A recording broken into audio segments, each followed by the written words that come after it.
So good morning and welcome back to another race day vlog. We're back in the capital, Battersea Park Half Marathon.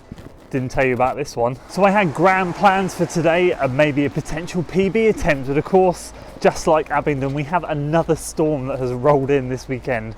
So we are expecting 40-mile-an-hour winds at the park. It's worse at home, but it is kick-starting here at 9 o'clock. So yeah, I'll give you a little bit more info when we get down there.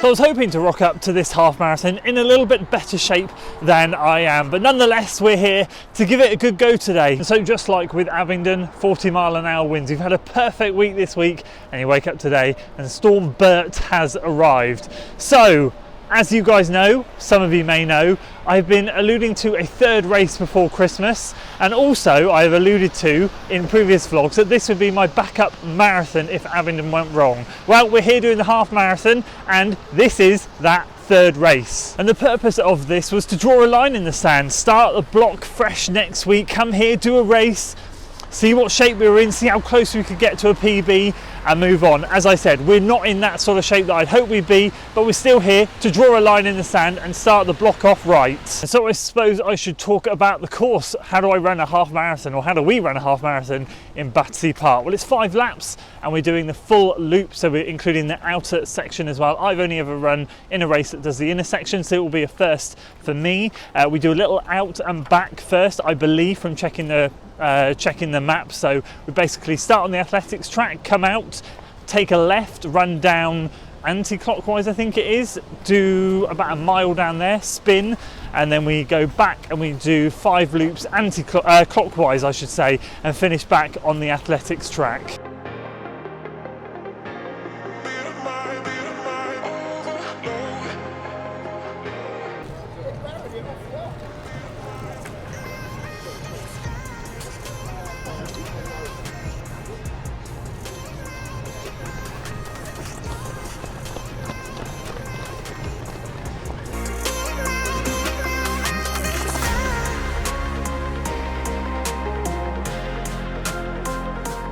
So there we go, the marathon is underway and it is our turn in 35 minutes. So just like the New at 9 last week, I'm starting the caffeine load. So 75 milligrams in here, having it exactly the same time as I did at New at 9 last week, 40 minutes out. And then I'm gonna have a Ketone IQ caffeine shot, 15 minutes out. And we'll get ready to rock and roll. So not really long left. I'm gonna put the phone away, gonna get the head cam out, get stripped off, ready to rock and roll, get a warm up done. Let's get out there and see what we can do. First half marathon of the year, can't believe it.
Come on, Tom.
Come on, Tom.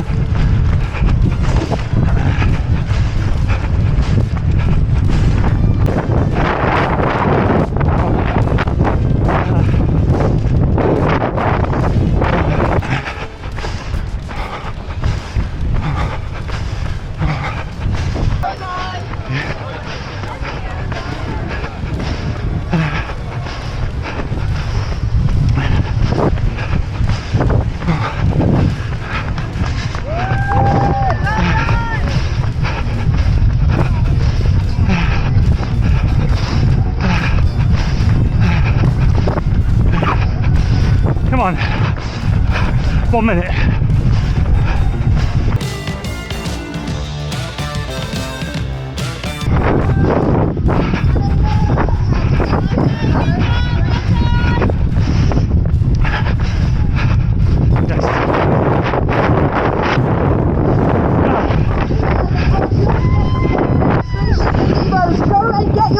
Engraved, so that's right, you can get your medal. Thank you. With your finishing time. Cheers. With your...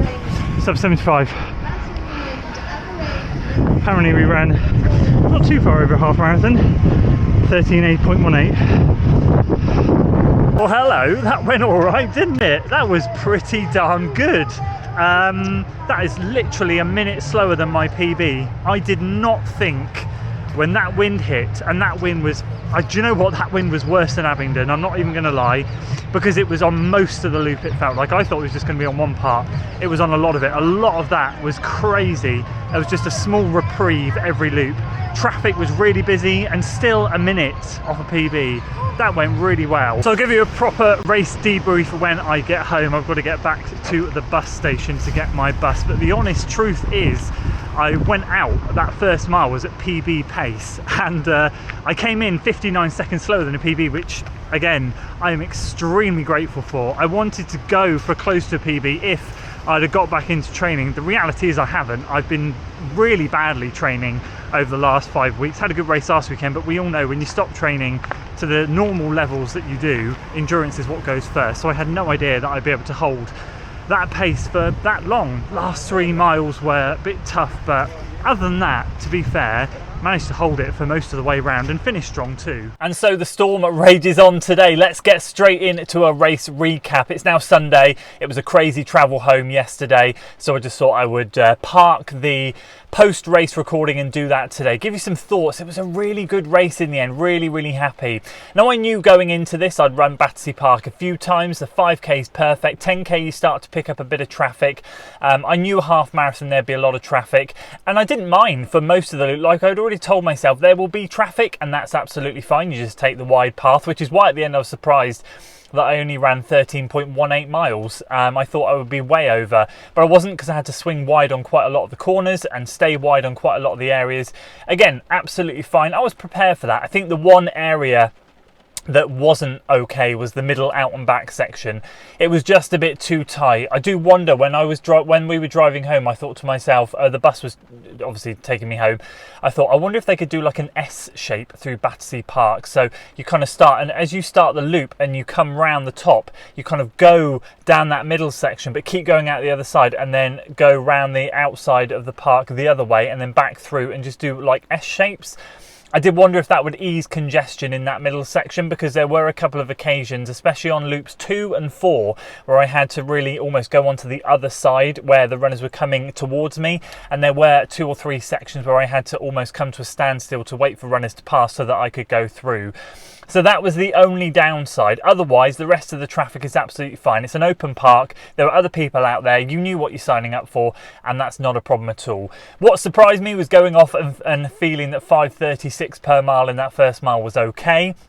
My goal was always to find a pack and to sit in that pack, so I sat for the first loop. I thought to myself, get the first loop out the way, get someone else to do the work, and I did. I sat in behind 2 or 3 people, and that felt really good. And then at that point, it's like, okay, your turn, do some of the work now. So I took the lead for the second loop, and I tried to kind of push the pace a little bit to try and keep it in the 5:30s per mile, which I kind of did. Very high, just about managed it. Got around mile 6, and as we were coming back out of that kind of nasty out and back stretch and swooping round, just as we came back round to that main section, to start loop 3, I turned around and nobody was with me. I couldn't, obviously there's a lot of runners around me, but I turned around and the vest that I've been running with had dropped off. So I thought, okay, well, you're on your own now. So you've now basically got 3 more loops where you're going to be pushing solo. And I couldn't work out in front of me who was marathon, who was half marathon, who was in my race or not. So it just became a kind of a solo effort at that point. And I just aimed to tick off lap after lap. If I'm honest with you, I was really, really happy with those paces. With my Pace Pro, I have left the lap pace on, as in it lapped me at every mile. I have for the last couple of years been running without lap pace. I left it on to see what the mile splits were, so I was getting the mile splits every time, and I was quite pleasantly surprised to see them keeping within that same realm and ticking off lap 3 and 4. I just kept thinking to myself, fight, work where you can, which wasn't very many places because the wind was everywhere, it felt like, but the one point around the back of the course where it was okay, just kind of put your foot down a little bit there and try and make up a bit of time. So I did that, and then when it came to the 5th and final loop, I started to kind of tire a little bit. You saw those mile splits drop back to 5:47 and 5:49, but that 5:49 was coming back out of the last out and back. Again, as soon as I swung around that corner, I felt like I got a second wind for that final mile, and I've dropped to 5:39 high, which I'm really, really grateful for that. And at that moment, I was like, this is where the endurance work paid off from the marathon. This is why I'm really surprised that I still feel okay at this point. And if I'm honest with you, I felt really well fueled throughout. I didn't take any gels. I never tend to on a half marathon, but I felt really fueled from start to finish. And to have that energy in the last mile to push was really, really good. And so when I approached the track and I saw that I had a minute to go to get round, about 250 meters to run or 300 meters to run, and I had a minute to do it, I just wanted to put my foot down and get around there. So I did, and I crossed the line, as I said, second fastest marathon, I think, 74:51. So I walked away from there feeling really darn happy, really happy with the effort, being so close to that PB. I know that I've just got to drop my mile times by 2 or 3 seconds a mile, and that's it. I'm there, I'm back at PB pace, and so it's a really good place to start this 12-week block. I'm starting to feel really confident now and excited to get into training next Monday. And the bottom line is, regardless of the storm, as I said at Abingdon, control the controllables. You rock up and you do what you can. There was a strong chance this morning that I wasn't going to rock up. I was feeling like I'm not even going to bother getting on this bus. I'm really glad I did. You can't replicate that sort of effort in training. That is now banked, and I'm ready to go on the next challenge, which is, of course, some more races coming up in this 12-week block. There were a lot of you that shouted my name out there. I appreciate you a lot. A few of you commented on Strava as well. Massive well done to all of you that raced out there in that storm. You did a bloody good job, especially those of you doing the marathon. I don't know how you did 11 laps of it. Absolutely mad. But well done. Fair play to you, and well done for everyone racing and getting out this weekend in the storm. It's been horrific weather. Let's hope it clears up, and you guys can have some good races coming up over the next couple of weeks, especially you lot running Valencia. So there we go. We'll leave it there, guys. I hope you enjoyed this one. If you did, please do consider giving it a like, share it with your friends, and of course subscribe to the channel for weekly running content. I'll see you on the next one.